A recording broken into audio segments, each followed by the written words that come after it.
Batman Mask of the Phantasm is an animated movie that came out from Warner Brothers back in 1993. Batman is wrongly implicated in a series of murders of mob bosses, actually done by a new vigilante assassin. That's a synopsis from IMDb, but I'm happy to tell you, for those of you who might not be Batman or even superhero fans like myself, this movie has a ton to offer you. And I think if you watch this, you're going to walk away feeling very satisfied. Because under the hood, Batman Mask of the Phantasm is an underrated and overlooked gem that caters to not only superhero fans, but to a wider audience and will take away something very valuable from it. The movie is really meaningful, really reflective, and just a really great experience. So let me start off with what really makes Batman Mask of the Phantasm so great. First of all, this movie's got some brilliant storytelling. Really, within this movie, you've got two different storylines being told that eventually merge into one. On one hand, you've got this mystery of Batman trying to figure out who this Phantasm is, why they're killing all these mob bosses. It's like a detective story. And then on the other hand, you've got the story of this guy named Bruce Wayne, who's trying to come to grips with a promise that he made to his parents to make Gotham City a better place, also trying to retroactively fit that into his daily life and trying to cope with his current loved ones. He's having a hard time wrestling with it, and the movie does a great job of showcasing the inner turmoil that he feels within that. For those of you who may not be familiar with Batman and Bruce Wayne, they're essentially the same person. Batman's a superhero, Bruce Wayne is the human behind the mask. And the movie does a great job of really taking both of those stories and interweaving them into one experience that you can really take a lot away from. I will admit, I think the Bruce Wayne side of the equation, where he's trying to reckon the promise that he made to his parents and their grave, while also trying to struggle and strike this balance of coming home to his loved ones every single night. And to me, I think the movie did a great job of showcasing it, and did a better job of showcasing it than the detective side of the equation, because you really identify with a lot of the reflections that he's having throughout the movie. It begs a lot of interesting questions, and perhaps for those of you who might have dangerous jobs, it's like, do you take on this dangerous job that you might absolutely love and you really have a passion for, or do you maybe take on something a little more safe that guarantees that you can come home to your family each night? I would assume the majority of people are not in that situation, but because of this movie, I have some empathy for people who might be in that situation, which tells you a lot. Bruce, he's got this dilemma. He loved his parents. His parents are now gone and have passed. He loves Gotham. He wants to make it a better place, but he also loves the character of Andrea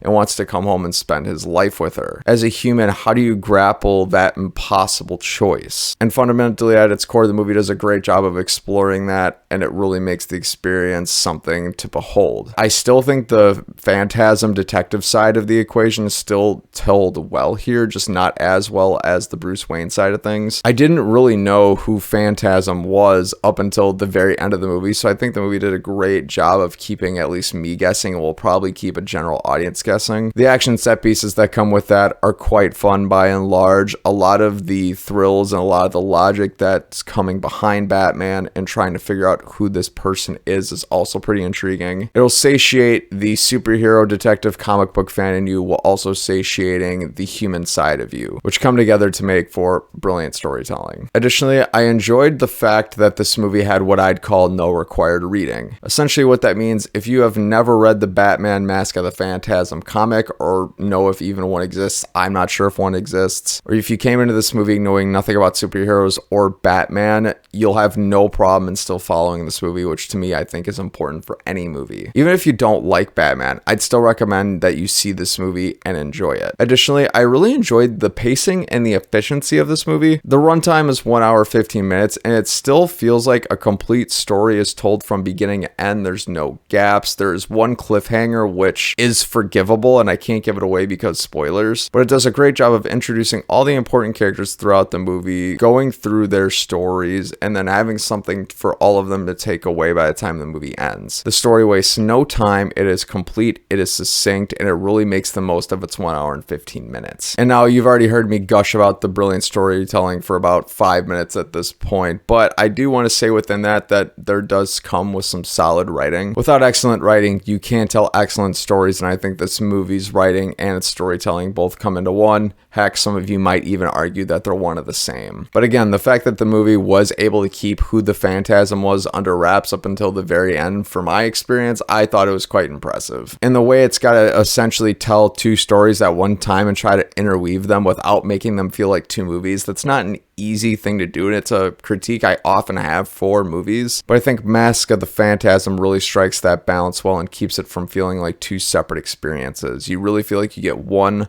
wholesome time here. Now, what did I not like so much about Batman Mask of the Phantasm? This could just be one of the things that comes with doing animated movies, but I thought that the dialogue was pretty awkward at some points. Granted, without having actors being physically on screen and being able to emote emotion a lot more easily, they don't have to worry about having such as awkward a dialogue as they do in animation. But nonetheless, within this animated film, there's a few lines of dialogue that really compromise for me the believability and the emotional weight that the characters are trying to convey. The characters of Bruce Wayne and Andrea and even Alfred at some points have conversations with each other, and they kind of feel a little wooden because of some of the word choicing that's used and the way that the dialogue's delivered. It just feels very awkward and sometimes a little out of place. Does it kill the experience of the movie or the moments? Not really. Is it something that you notice? I would think so. Now, additionally, this might depend on your taste. However, I think that the animation does feel a little dated after being out for about 30 years now. Wow, 1993 was 30 years ago almost. Holy cow. But anyways, the animation being about 30 years old, it can feel a little bit dated. I think that Warner Brothers has a certain style of animation that they go when they use their Batman properties. It has changed in movies like you've seen with The Long Halloween, if you have seen it with the Batman series. But here it does feel a little flat. However, it doesn't feel distracting. In fact, most audiences probably won't care. And to be completely honest, I really didn't care all that much. However, for those of you who are expecting like DC League of Super Pets or Ron's Gone Wrong style of animation, this movie won't have that, so just be warned. And finally, I said earlier that most of the action set pieces were pretty entertaining. However, I would say the one in the final act drags on for way too long. When you're